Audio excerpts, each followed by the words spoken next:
Radhe Radhe guys. आज के video में हम बात करेंगे जलवा पूजन।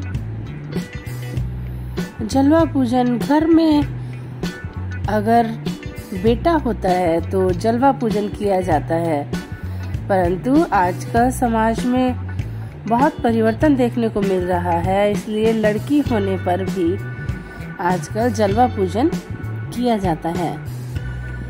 जलवा पूजन जो बच्चा और माँ होता है उसके कल्याण के लिए किया जाता है। कहते हैं जलवा पूजन करना बहुत ही शुभ होता है और बच्चे और माँ के लिए बहुत ही शुभ फलदायक होता है। जलवा पूजन के समय जो बच्चे के नाना नानी होते हैं, अर्थात उसका जो ननिहाल पक्ष होता है, वहां से छूछक लेकर आया जाता है।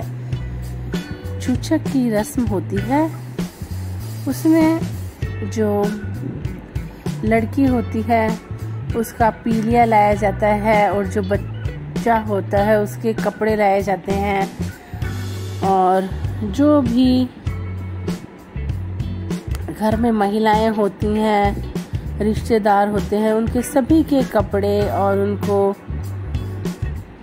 उसके ऊपर कुछ पैसे वगैरह दिए जाते हैं। यह रिवाज बहुत ही पुराना है और जो बच्चा होता है उसके लिए भी जो बच्चे की नानी होती है वह बहुत सारा सामान, खिलौने, पैसे और जिसकी जैसी सामर्थ्य होती है कुछ भी भेज सकता है। सोने की चैन देते हैं कई लोग, चांदी के बर्तन, चांदी का गिलास, चांदी की कटोरी, जो भी जैसा देना चाहे, जिसका जैसा भी रीति रिवाज हो उसी हिसाब से सब लोग देते हैं। जलवा पूजन को जलवा पूजन इसलिए कहा जाता है कि इसमें जल की पूजा होती है। हमारे आसपास कोई कुआं होता है या तो हम कुएं पर जाकर पूजन कर सकते हैं, या हम घर के आसपास कोई पानी की टंकी हो, नल हो, या हम अपने घर में जल से भरा घड़ा रखकर उसका भी पूजन कर सकते हैं। कुएं पर जब हम जाते हैं तो हम कुएं पर स्वास्तिक बनाते हैं और विधि विधान से कुएं की पूजा करते हैं। जो महिला होती है उसका जो पियर पक्ष से पीलिया आता है वह पीलिया उड़कर जाती है और सिर पर पानी का जो लोटा होता है वो महिला लेकर जाती है। यह जो जलवा पूजन की रस्म है यह भगवान श्री कृष्ण के समय से ही चली आ रही है। भगवान कृष्ण का जब जन्म हुआ था तब उसके 11वें दिन ही जलवा पूजन किया गया था, तब से ही यह परंपरा चली आ रही है।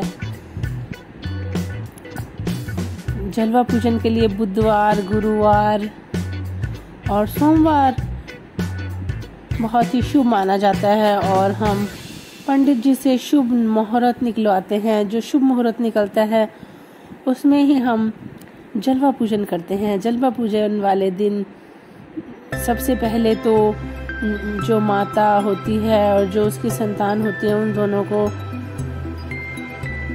स्वच्छ गुनगुने पानी से स्नान कराया जाता है, फिर उनको नए वस्त्र पहनाकर तैयार किया जाता है और फिर जैसे ही जलवा पूजन का शुभ मुहूर्त आता है उनको जलवा पूजन कराया जाता है।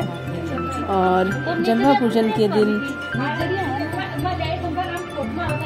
और भी जो बच्चे का ननिहाल पक्ष होता है वहाँ से बहुत लोग आते हैं, वह भी अपनी अपनी सामर्थ्य के अनुसार बच्चे और माता के लिए कुछ गिफ्ट या उपहार लेकर आते हैं। Thanks for watching.